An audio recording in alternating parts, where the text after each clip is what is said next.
बिस्मिल्लाहिर्रहमानिर्रहीम। दोस्तों, मैं हूं अमानुल्लाह खान, आपके प्रोग्राम अक्स के साथ।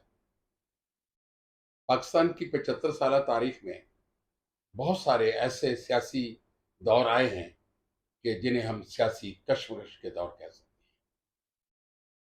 पाकिस्तान की 75 साल तारीख जो है वो सियासत के अंधोनाक वाकयात से भरी हुई है।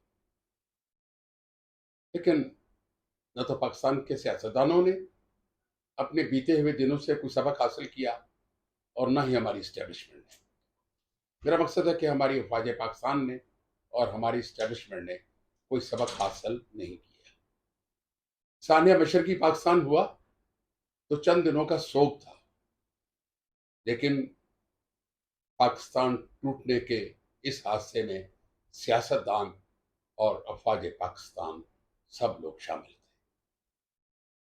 किसी ने भी अकल के नाखून नहीं। ये क्या हो रहा है और कौन साजिश कर रहा है?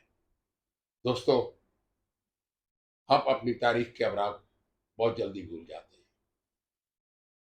उसके बाद एक सानिया वो हुआ मशरकी पाकिस्तान के बाद जब जुल्फकार अली भुट्टो को फांसी दी गई। जुल्फकार अली भुट्टो को दी जाने वाली ये सजा गैर जरूरी थी, गैर फितरी थी, ये जुल्म था। लेकिन इस जुल्म में भी शामिल इसी मुल्क के सियासतदान और फौज के लोग शामिल थे, जिन्होंने अपनी हसद, बुग़्ज़ और मुनाफिकत की भीड़ जुल्फकार अली भुट्टो को चढ़ा दिया। वो एक ज़हीन आदमी था। क्या हुआ उसके बाद? क्या भुट्टो मर गया? भुट्टो नहीं मरा। कभी वो अपने बेटी की आंखों के जरिए इस मुल्क में हुकूमत करता रहा और कभी अपने दामाद और कभी नवाज से। और पूरे मुल्क में आज भी भुट्टो जिंदाबाद के नारे लगते हैं, भुट्टो जिंदा है के नारे लगते हैं। क्यों? कि वो एक मुखलिस सियासतदान था जो पाकिस्तान को आगे लेके जाना चाहता था, यहाँ के गरीबों की बात करता था। लेकिन नहीं, ये भी कुछ लोगों को मंजूर नहीं था। देखिए दोस्तों, उसके बाद इस मुल्क में एक लंबा मार्शल लॉ आया और उस मार्शल लॉ ने इस मुल्क में क्या किया? ना इस्लाम नाफज किया, सिर्फ इस्लाम का नाम लिया गया। लेकिन उसका हशर क्या हुआ? जैसे भुट्टो गया, भुट्टो तो एक कलमा पढ़ता हुआ अपनी शहादत के फंदे में झूल गया। लेकिन देखें ज़ियाउल हक का हशर क्या हुआ, उसको सजा क्या मिली? लेकिन हमने फिर भी सबक हासिल नहीं किया। लेकिन दोस्तों, ये तारीख के अवराक अगर बताऊंगा तो प्रोग्राम लंबा हो जाएगा। बात इतनी है कि अब क्या हो रहा है, एस्टेब्लिशमेंट ने फिर एक खेल खेला है। क्या इन्होंने अकल के नाखून नहीं लिए? इन्हें पता नहीं? हाँ, इमरान खान का 4 साल दौर जुल्म, ज्यादती और मुल्क की तबाही का दौर था। इससे मुल्क में न तरक्की हुई, न मुआशी निजाम ठीक हो सका, न आवाम को सुकून मिल सका। सिर्फ एक ही काम था कि उसको पकड़ लो, उसको जकड़ दो, उसको अंदर दे दो। इससे अलावा क्या किया इन्होंने? हारून रशीद साहब कह रहे थे अपने प्रोग्राम में कि उन्होंने बहुत काम किया। उनके 4 साल दौर में जो उनके काम हुए हैं वो गनवा रहे थे कि जो बुनियादी तौर पे कहीं एक ईंट नहीं लगी थी। अगर इमरान खान को जबरी तौर पर एस्टेब्लिशमेंट ने पाकिस्तान का वजीर आजम बना दिया था तो इमरान खान को चाहिए था कि अकल के नाखून लेते और इस मुल्क को तबाह न करते, इसको आबाद करते। उन्होंने भी कमी नहीं की। लेकिन अब क्या हो रहा है? क्या एस्टेब्लिशमेंट एक नया खेल खेल रही है? एक बात याद रखें, सच कहने को आंच नहीं है। इमरान खान का वोट मौजूद है। आप इमरान खान का कितना भी घेरा तंग कर लें, कुछ होने को नहीं है। आज ही जीआईटी ने जो अपना फैसला दिया है उसमें 9 मई और 10 मई के तमाम वारदातों का जो आर्मी तनसीबात पे हुई है उनका जिम्मेदार इमरान खान को करार दे दिया है।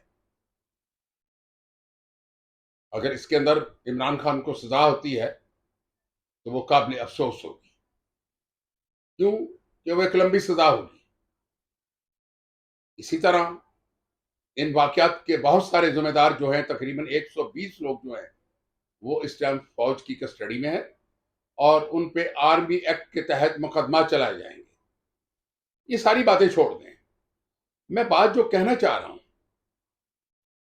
कि पिछले 1 साल में हुकूमत ने क्या कारनामे अंजाम दिए हैं।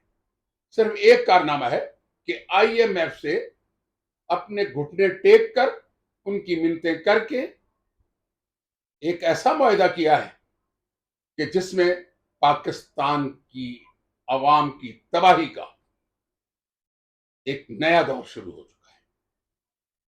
इस आईएमएफ के प्रोग्राम ने पाकिस्तान के अवाम का सुकून छीन लिया है। न तो कोई बिजली के बिल दे सकता है, न कोई रोटी खा सकता है।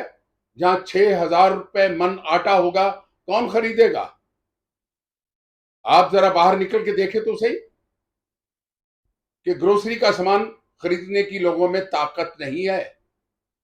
लोग मर रहे हैं और मियां शहबाज शरीफ और उसकी हुकूमत अपने अफसाने और कहानियां सुनाने में मशरूफ कि उन्होंने पाकिस्तान को बचा लिया। पाकिस्तान बचा नहीं है, पाकिस्तान तबाही के धाने पे खड़ा है। मैं जो बात कहना चाह रहा हूं कि इमरान खान का वोटर मौजूद है। अगर आपने कल इंतखाबात कराए और वो मुनसिफाना इंतखाबात हुए तो मियां साहब, मौलाना फजलरहमान साहब, जरदारी साहब, आपको मुंह की खानी पड़ेगी। इस वक्त तहरीक इंसाफ को छोड़ने वाले तमाम सियासतदान इमरान खान के साथ हैं। हर किसी को यह कहा गया है कि अपनी जान बचाओ और लिख कर देकर आओ। आज ही आमर डोगर को मुल्तान में छोड़ा गया 2.5 माह के बाद, लेकिन उसने मुल्तान में एक बड़े जलसे में ऐलान किया कि मैं इमरान खान के साथ हूं, इमरान खान को नहीं छोड़ सकता। देखें, एक दरमियानी रास्ता आप निकालेंगे तो पाकिस्तान बच जाएगा।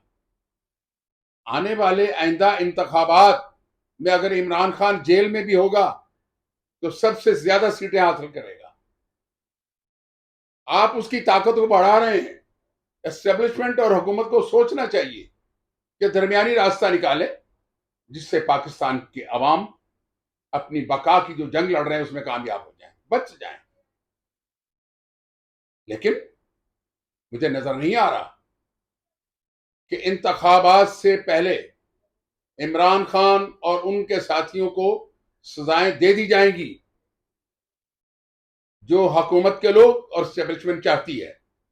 लेकिन उसके बावजूद देखिए कि भुट्टो के जमाने में 1977 में जब यह कहा गया कि भुट्टो को वोट नहीं मिलेगा, भुट्टो तो जेल में है, लेकिन भुट्टो ने अगर किसी कुत्ते को भी खड़ा किया तो उसको भी वोट मिल गया।